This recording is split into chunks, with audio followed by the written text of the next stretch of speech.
Hello and welcome back. Today I'm going to give you a 31-month update on my Sea Reefer 250, and I'm going to do a brief review of the two little fishies feeding station as well as the Stax dry rock.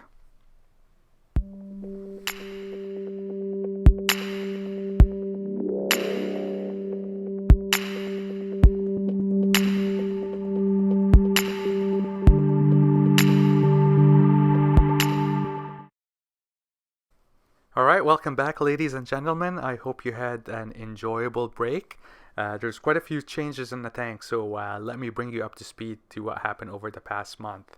So I started with my biannual cleaning of all the tank equipment. So I take the skimmer, the return pump, pretty much all pieces of equipment, and I put them in my laundry tub filled with water and vinegar, and I just keep running things, and I give things a good scrub. So I do this twice a year in June and as well as around Christmas time.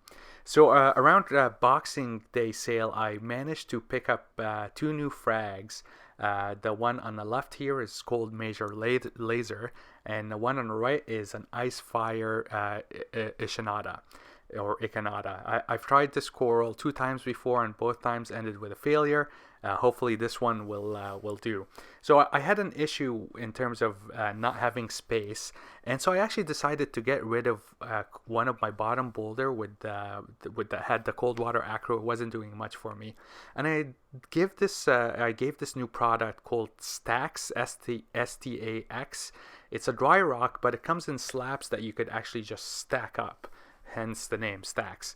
And it's got all of these nice little holes that you could fit frag plugs. So I just when I was buying the frags, I saw the product and I thought it would be really cool to replace my ugly bottom boulder on the right side of the tank, and maybe create a new aquascape.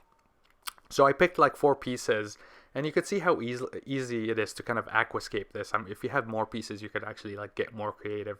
But essentially now I have this space for 3 to 4 new frags. I was kind of delighted that I could do this. So I removed the bottom boulder and my tank that had the cold water acro. And I managed to put the 2 new frags as well as my Jason Fox Flame Fox. So here it is right after I put the rock in my tank. It's still pretty white, and it obviously, like, it looked pretty ugly for a couple of weeks as algae was starting to build up on it. But you'll see here that this is a month later, and it's starting to kind of look almost natural. And so here are the two new frags as well as the Foxfire. I'm actually, I'm so far so good. Things are going well with the Ice Fire. I'm gonna zoom in on here, and it's actually maintaining its color, and I think it's encrusting. So this is the first time that I actually had an Ice Fire encrust. The other 2 times that I tried this, they quickly RTN'd. The Major Laser is also encrusting. It's got this lovely kind of electric green body and red polyps. And an update on Pink Lemonade. It's actually doing well. You'll see in the top down tour that it's got some pretty nice colors, but it's encrusting. I added this about I think maybe 2 months ago. Okay, so the other thing that I wanted to get was a feeding station. So back when I had no cover, I had like a feeding station with my Eheim, which was just a tube that would go through from my automatic feeder all the way down. But then now that I have a cover, I can't do this. So I picked up this 2 little Fishies feeder, and it's based on like magnetic clips. It's got this ring. It kind of looks like something you found in your reservoir, in the toilet reservoir. But it's a pretty clever design. It's you could shift it. It's got enough length that you could kind of shorten it by lowering the magnet down, and if you want to lengthen it, you kind of extend the magnet up, and it does a fairly decent job of keeping the pellets inside of this feeding station, and not usually when I feed pellets, the pellets would just kind of go everywhere, and most of them will end up going in the overflow. but with the feeding station, most of them actually stay there in the tank, and the fish will come up and feed with them. So feed on the pellets. So overall, I'm fairly happy with it. It is pretty bulky, but it's all right. The other update is that I got rid of my filter socks in the sump. So for the past month, I've essentially had no mechanical filtration. There's a lot of dirt in the sump and gunk, but the display is actually pretty clean. So I'm actually kind of impressed. It doesn't seem that I'm getting a dirty display as a result. One small positive thing that I noted is that my SBS tend to have a little bit more polyp extension in the day. I don't know whether this is related to possibly like more detritus being suspended in the water, but I've noticed a positive effect on my polyp extension. All right, we're gonna start our top-down tour as usual. This is my favorite part of my monthly updates.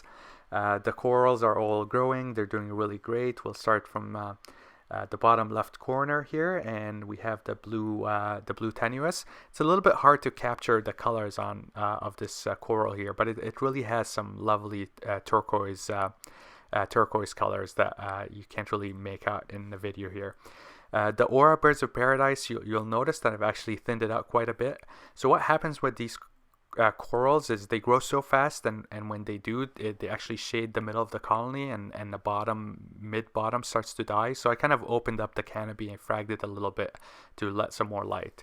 The Christmas Montibor in the bottom and the Pink Mystic, you'll see that I harvested quite a few frags because they were essentially getting so big that they were going to touch the glass.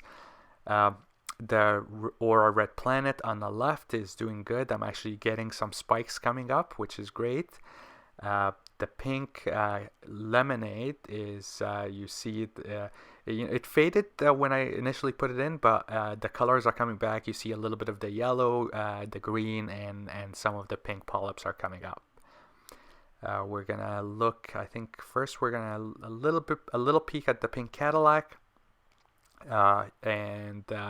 it seems to get more intense color the further it reaches up. And then here's the blueberry wine. This coral is strikingly rich in terms of the colors. The blue just pop, and you see some of the branches have a little bit of white. It does have like an ice fire look to it, but the blue tips are extremely vibrant, and if you actually look at them in the tank, they actually seem a lot more brighter than they do in the video.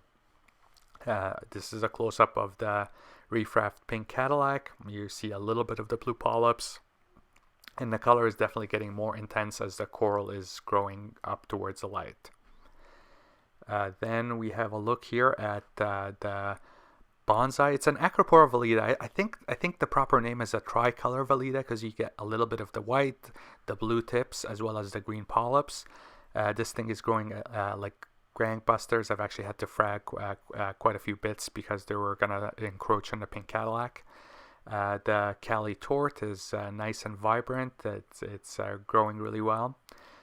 Here is a look from the top down in the middle of the tank, and we're gonna zoom in on. I think the first thing we're gonna see is the Reef Raft Pac-Man, which is on the bottom here.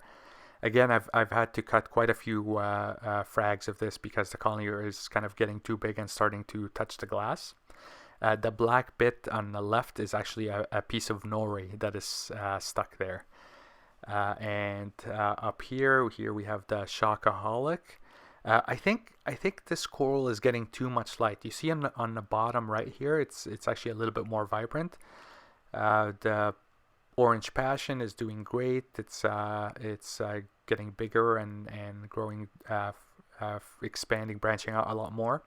The Red Dragon seems to be liking its spot right at the top of the tank. It wasn't doing as well in the bottom.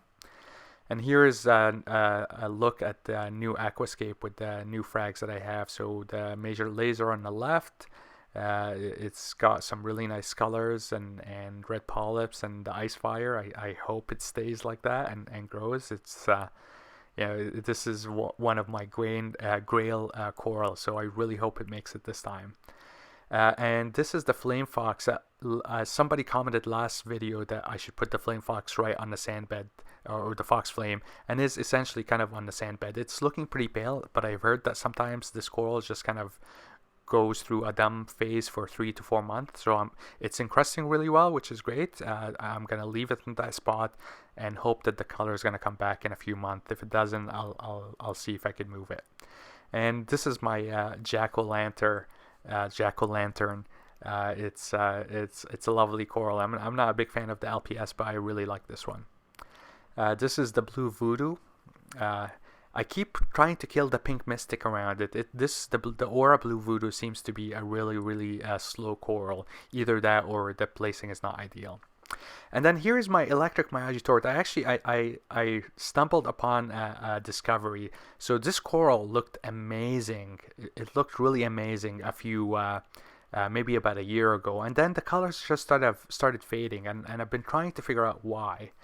And I think I just discovered what the reason is. So there is one part of the coral that is a lot lower than this crown. And that one part I'm gonna show you in a little. It's right like on the bottom of the colony and off to like the back of the glass. And that part has intense coloration, just like my like the electric Miyagi-Tort that you see in the introduction of the video. It's got this like just the colors just pop. So what I think it is, I really think that this colony, this coral, does well in low light. So the colors, the intense coloration that I got were there when the colony was really small. And as it grew out towards the light, the colors just kind of faded.